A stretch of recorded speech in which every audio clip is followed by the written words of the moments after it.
I paced across my hotel room, swirling a glass of gin, lost in thought. Tomorrow, I had a meeting with the Louisiana Bank to view the old school that Robert Jennings had looked into. When I told them I was interested in buying the place, they were a little surprised, and when I heard there was next to no interest in the place, I was surprised as well. The house, albeit dilapidated and in need of repair, was beautiful. The woman I spoke with on the phone informed me that the school had become somewhat of a local spook story for the townspeople. It was shut down when the funding ran out, and a lot of the students and their families were really upset with how the local government had chosen to send them elsewhere rather than provide additional funds. After that it went on the market, but I guess no one felt quite right about taking something that had done such good for those children. Fast forward a few bad storms and no maintenance later, and the place had become a paranormal attraction, although no real activity had ever been documented there. I took a long sip of gin and gulped it down. I couldn't believe how accustomed to this shit I've become. While I wasn't much of a drinker before, I had always had a taste for whiskey. Now this is all I can drink. The hotel room I was staying in was dark and musty. My bank account was starting to run low now that I've been living without income for more than 2 months, and I couldn't afford to spend lavishly. I thought about writing some prescriptions and selling them, but I just couldn't bring myself to do it. While the money would be great to have, I refused to turn my back on who I used to be. Who knows? Maybe this school will offer some new information I could use to possibly kill Ubloo. Kill? I shook my head. It's a fucking voodoo curse. How do you even kill something like that? I put my hands against my dresser and leaned forward over my glass of gin, watching the ice cubes bobble and clink against the sides. Doctor. It came from behind me. I spun around so fast I nearly fell, and my eyes had to adjust to the rapid movement. Before me, someone was beginning to come into view. It was Andrew. We stood there and stared at each other. He had on a plain black shirt and jeans. His hair was messy and tangled, and his once familiar bright green eyes were replaced by balls of pure white. Doctor, why are you here? He spoke again. My words caught in my throat, but finally I managed to push them out. I'm trying to find a way out, Andrew. I'm trying to beat it. I'm trying to beat Ubloo. Andrew slowly shook his head at this. You can't beat Ubloo, Doctor. You can't, he said. Ubloo is always there, always waiting, always watching. We stood in silence, my stomach churning in depression and nervousness. Well, I have to try, Andrew. I finally spoke. I have to try, because I can't let this happen to someone else. I just can't. And then I saw it. It slunk out of the shadows behind Andrew with slow,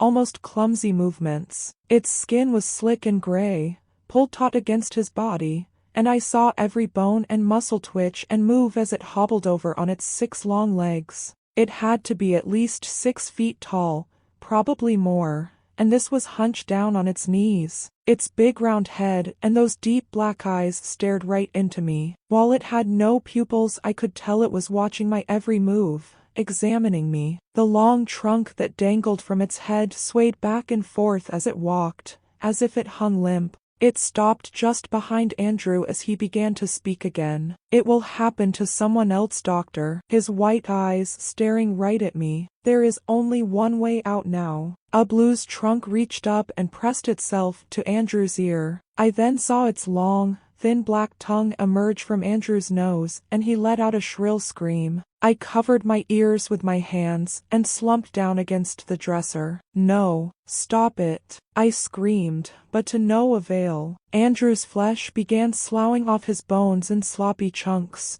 dripping like candle wax and exposing his skeleton and muscle tissue. He continued screaming as his body turned to a soupy pile at his feet. I watched as his face melted and revealed his jawbone, and then I heard a sharp twang and saw his jaw muscle snap, and the bone fall crooked at an angle, all the while screaming in agony. Please, I can't. I just can't anymore. End this, please. And with that Andrew stopped. His jaw still hung open. He was nothing but a half-skeleton now, with bits of meat and entrails caught between his bones that hadn't made it to the floor. He was frozen, and then his head snapped and turned to look at me, and the balls of white rolled from the back of his head to reveal those bright green horrible eyes. Behind him Ubloo watched all the while. "The end is the beginning, doctor." And then his skeleton shattered and his remains fell to the floor in the mound of flesh and bile he left behind,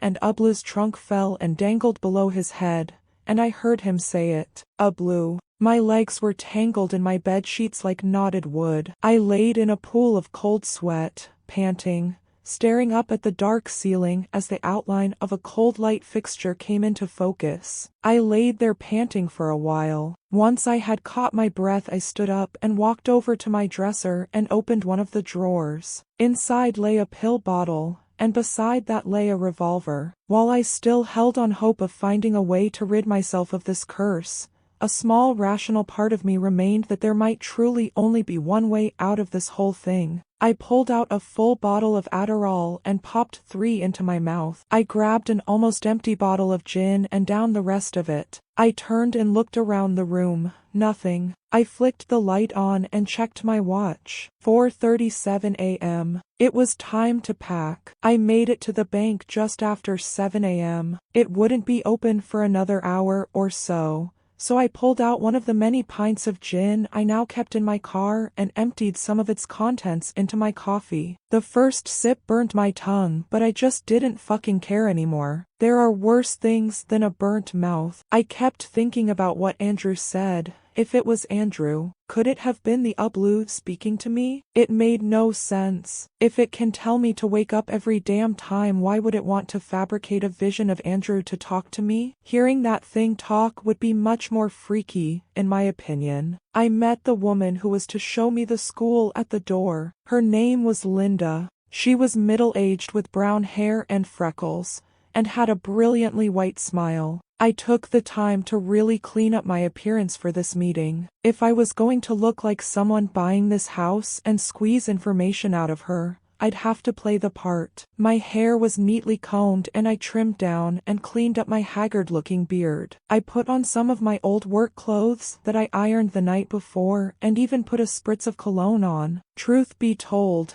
it felt good to dress myself up a bit. We took her car to the school, which was only a few blocks from the bank. When we pulled up, I got an eerie feeling in stomach, the way you feel when you see someone you've only seen in pictures before. Now it may not look like much now, but this used to be a real beauty, I tell ya, she said as she walked up to the big iron gate. She pulled a key ring from her purse with 3 keys on it and fumbled through them. I watched her carefully. There were 2 gold keys and 1 silver one. She settled on the silver one and slipped it into the gate's lock. I looked up at the fence and inspected the sharp pikes at the top. It wouldn't be ideal to climb over, but if done carefully it was certainly doable. The yard is a little overgrown right now. We usually send someone out to mow it once every few months, and to check in on the place, make sure no one has been messing with it. We walked up the walkway and ascended the front steps. They creaked under our feet as we made our way to the door. From the same key ring she gripped one of the golden keys and slipped it into the lock. The door opened inward and she began heading in. So, here we have the foyer, and as you can see there's an old open floor with high ceilings, which is all the rage nowadays, she said as she shut the door behind me. The house truly was beautiful, and I can understand why it was easy for Robert to play the acquisition off as a good investment. Linda showed me the rest of the house, which was bleak and dusty. The floorboards creaked where we walked, and evidence of water damage littered the walls and ceilings. Most of the first floor was classrooms, with the exception of a small kitchen that the teachers must have used as a break room. Upstairs was the dean's office and more classrooms. I kept walking through the house, only half listening to what Linda was telling me, the other half just waiting for something to jump out, but nothing did. I was hitting a dead end. I had followed clues all the way up to this point, and now I couldn't help but feel lost and alone. When we were done viewing the house, I went back to the bank with Linda to go over some of the documents and talk numbers. I took a seat in her office opposite her desk. She put her purse down and went to get us some coffee. When she got back, she sat down and pulled out the paperwork. We're asking a minimum of $685,000. With all fees and the exchange of the deed covered on your end. There's also a broker's fee of $10,000, but to be honest, I can see the bank waiving that if you can commit. They're pretty adamant about getting rid of this property. When she finished speaking, she slid the paperwork over for me to look at. I pretended to read it and then sat back in my chair. $685,000 sounds doable, I said, although a similar home would go for almost double that on the market right now, especially one with the square footage and architecture. Linda knew what I was saying before I even said it. It's just that, I continued, I had heard some rumors about the property while I was in the area. And while I'm certainly skeptical, I'm also understandably curious. Linda sighed despite my generous wording of the inquiry. Well, I can assure you there's nothing to be worried about with this property. When the school was shut down, they sent the students to public schools, which a lot of the parents weren't happy about because there was still a lot of racial tension. The parents begged us for funding, but it was just too expensive to keep it going. They chased off some of the first potential buyers. The house stayed vacant for a long time and then the stories started. After that, it's pretty difficult to sell a house, especially one that had sustained damage and had bad blood behind it. I nodded. Made sense. Part of me was hoping there would be a story to go off of, but all I ever found was the usual, run-of-the-mill tall tales. People seen in the windows, people going in and never coming out, etc. Well, I'll have to speak with my wife about this and see what she thinks. Saying that felt weird. I took a sip of my coffee. It had cooled down to a drinkable temperature, which made me feel a little better about what I was about to do. Of course, I understand, Linda answered with a smile. In the meantime, do you mind if I take a copy of Dash? I reached my hand across the desk to grab the papers and dropped my cup of coffee so that it spilled onto Linda's shirt and lap. Oh my gosh, I'm so sorry. She stood up and looked around the room for something to wipe herself off with. One moment, please. She rushed from the room and I heard her heels pacing down the hallway. I'm so sorry. I called after her as my hands dug through her purse and found the key ring. I'm so clumsy, I should have warned you. I slipped the keys into my pocket, and then pulled out the box of tissues I had hidden under my chair and placed them back on her desk. Oh, it's quite all right, she said as she came back in with a roll of paper towels. Happens all the time, dear. Let me just get one of the interns to print you another copy of those agreements. Linda walked me out and I apologized to her again for spilling the coffee. She said she hoped to hear from me soon. I waved to her from my car and couldn't help but chuckle as I pulled away at the sight of her standing there with a big coffee stain on her blouse. Once I had gotten back to my hotel room, I poured myself a glass of gin and sat on my bed. I threw 2 more Adderall in my mouth and swallowed. I'll go to the house around 2 a.m. I'll have to remember to bring the flashlight and some tools, just in case I grabbed the wrong keys. While highly unlikely, it was unlike me to ever leave myself room for error. I started packing a duffel bag. Flashlight, hammer, wrench, screwdriver, crowbar. I walked over to my dresser and pulled out a ski mask. I felt something heavy underneath it move and looked down at my revolver. I stood there staring at it, and was jolted back to reality when my phone rang. I pulled it out and read the caller ID. It was Eli. I hesitated a moment and then answered the call. Eli, how are you? I'm fine, doctor. Yourself? He said with that charming southern twang. Been better, you know. I trailed off. How can I help you? Well, doctor, I've done some researching on that, you know. And, I said back. Ubloo was nothing new to me, so I was less inclined to tiptoe around the issue than he was. Well, I couldn't find anything else about Dialabu Umba specifically, but I did find something similar. It was in some other tribe's history. My ears perked up and I felt my stomach flutter. Go on. Well, it says here, a member of this tribe was afflicted with terrible nightmares. They found him dead one morning in his hut, and the person that found him started getting the nightmares. Sounds promising, I said, trying to hide the excitement from my voice. Well, this went on a few times before the tribe caught on, but unlike other tribes, they didn't banish the one with the dreams. Instead, they assigned him an Ubloo. Ubloo? Yes, doctor. That's old code for the waker. The Ubloo would sit with the person afflicted and wake him if he started to have nightmares by shaking them and yelling Ubloo. My stomach dropped. This was getting eerie and started to hit me a little too close to home. Did it help? Well, it says it did, for a little. But then the tribe member started reporting that he was seeing the monster while he was awake. No one believed him. And then one day they found him off when he was supposed to be gathering water with his wrists slit. Somehow this didn't surprise me.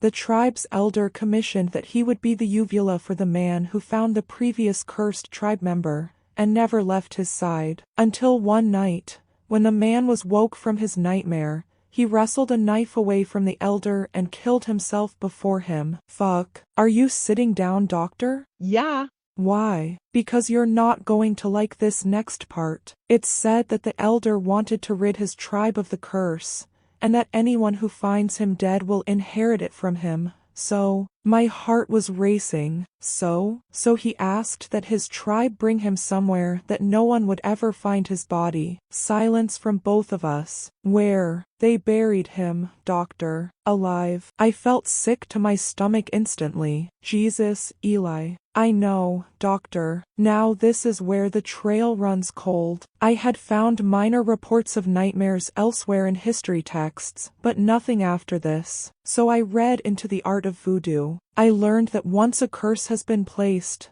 the spirit will hunt until it has claimed everything it was promised. This is the only way to rid a curse, so I haven't figured out how burying the elder alive could stop it. I choked back nausea and tears. Well, is there any way to summon it again once it hits a dead end like that? I mean, there has to be some reason it's back. Yes. Well, a curse can always be revitalized if it's summoned again, but even still, it will only hunger for what it was promised, and whoever summoned it would need to know the exact ritual performed. You see, certain components are required for voodoo. The witch doctor who summoned Dialabu cited elephant tusks, snakes and many other things, as well as the remains of his whole tribe, and the book you gave me was all I ever found from the Binuma tribe. Before that, everyone assumed they never even existed. My head was spinning from all this new information. Alright, well, I don't plan on calling it quits yet, Eli. And if burying me alive won't even kill this thing for good, I'd hope to exhaust all my possibilities before even considering that. I understand, doctor. I'm sorry I had to tell you this. It's all right, Eli.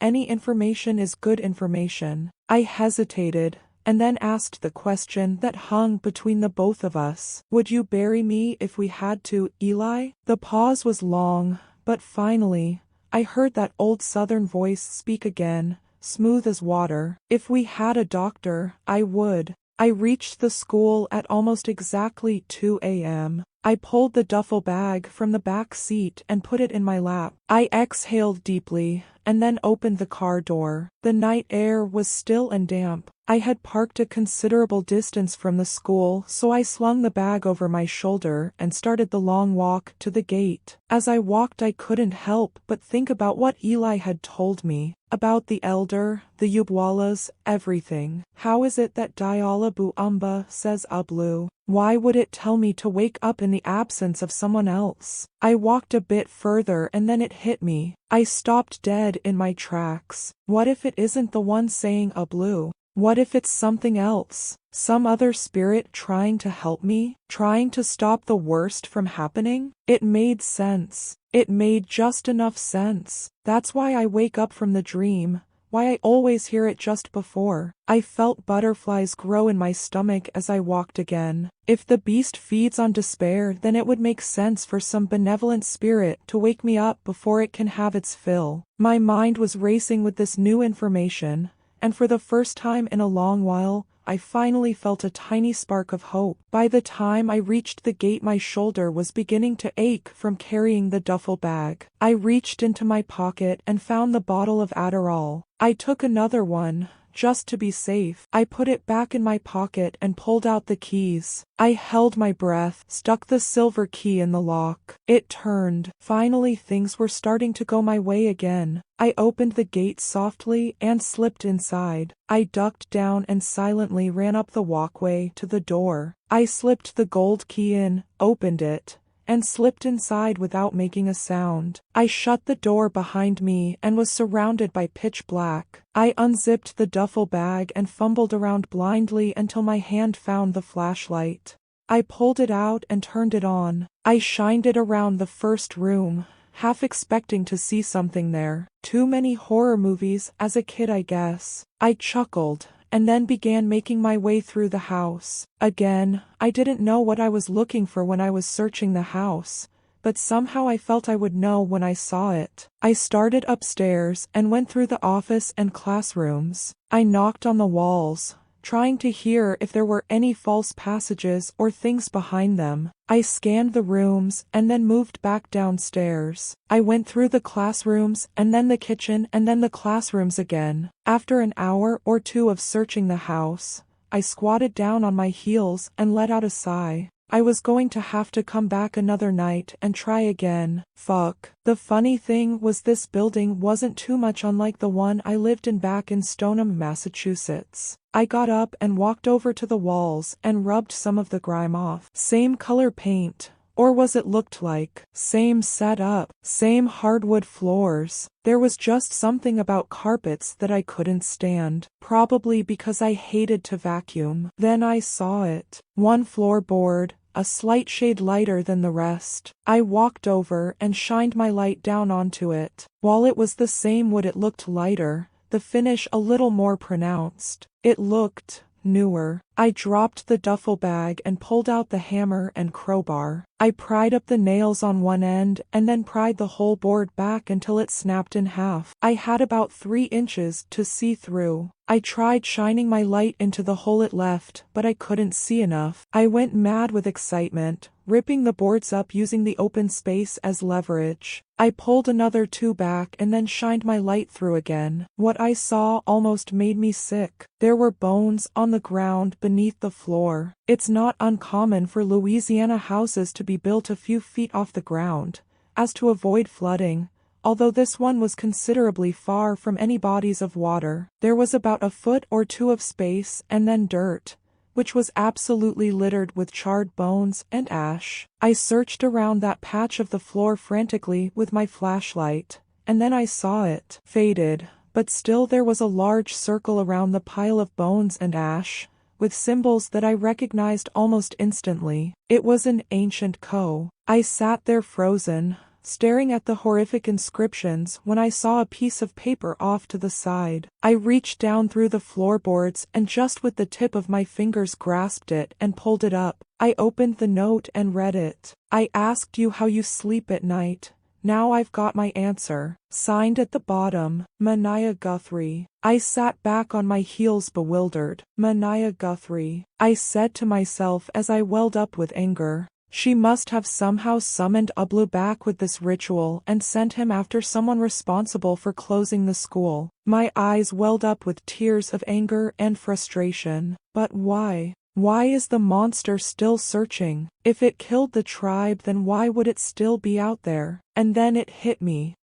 The witch doctor wrote that his wife was pregnant when she was murdered, and that he burned his entire tribe to summon the monster. But what if it wasn't his entire tribe?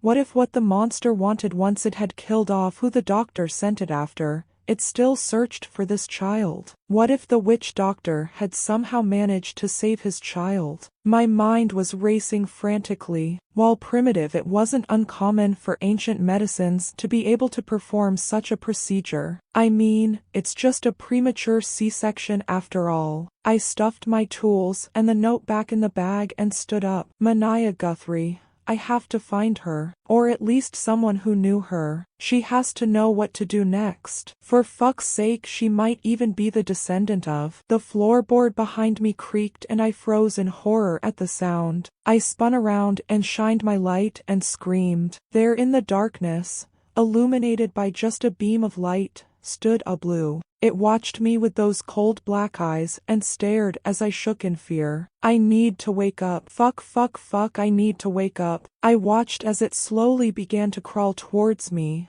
the bones of its body visible with every movement under that smooth gray skin. And then I realized, never in a dream had I known I was asleep. The panic set in like a fever. The tribesmen who saw Ubloo when they were awake, the way Andrew died propped against the wall facing the door. My heart was pounding out of my chest. It wasn't some benevolent spirit trying to wake me up. How could I be so fucking stupid? It was Ubloo. All along it was Ubloo, telling me to wake up every time, making me feel safe at the last moment so that this time I would realize there is no waking up. There is no escape anymore. Ubloo stopped, tilted its head ever so slightly, and then galloped hard towards me. I screamed and turned and ran. I ran out the classroom door and into the hall. Halfway down the hall I saw a door and heard Ubloo crash into a wall behind me, chasing me. It was gaining on me and fast. I spilled out of the door and found myself in another classroom. I ran and searched frantically, finding another doorway. I turned a few feet before it and pulled the revolver from the back of my waistband. I shined my flashlight at where I had just came in and saw the door frame crash inwards as Ubloo came barreling through it. I fired 3 shots and saw its body flinch. Where the bullets had hit it there appeared small holes of black. It didn't bleed,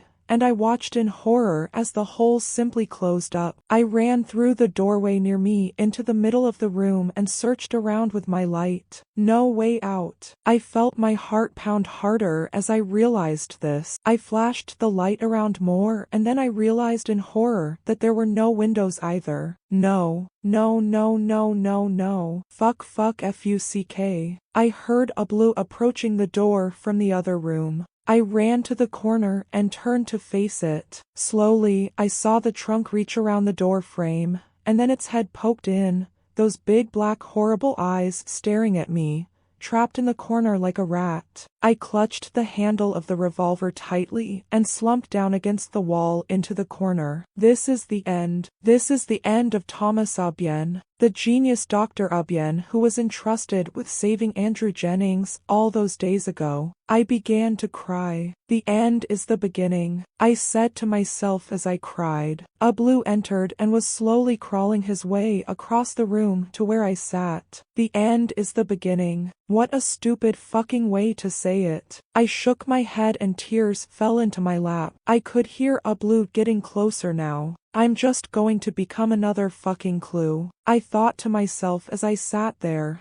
crying like a baby. And to think I actually hoped to. And then I realized it all. The dark, horrible, twisted sickness of it all. The monster doesn't feed on our despair, our sadness. It feeds on our hope. It keeps us alive just long enough to think we can make it, and then it takes us. The floorboards around me creaked from Ubloo's weight as it got closer. The hope Robert felt when he found the book, Andrew's hope when I gave him the cyproheptadine, my hope when I found the ritual and note beneath the floor, and thought there may be a benevolent spirit. But most of all, the hope that when he finally came for us, we'd wake up. I began to cry harder as it all made sense. It's the perfect curse, one that gets stronger the more you think you can beat it. The end is the beginning after all. The end of my life is the beginning of its hunger for someone new to curse. I opened my eyes and stared up at Ubloo. His head was just over a foot from where I sat. Somehow it knew it was about to take what it came for. I should have let him bury me. I cried as I raised the revolver. I placed the cold heavy metal in my mouth and felt my teeth hit the barrel as I sobbed. I opened my eyes just long enough to see its trunk reaching forward, to see my pitiful reflection in those dark empty eyes, to feel the trigger move beneath my finger, and a burst of light to fill that dark and lonely room, the last echo of a thought that some poor soul would find me here.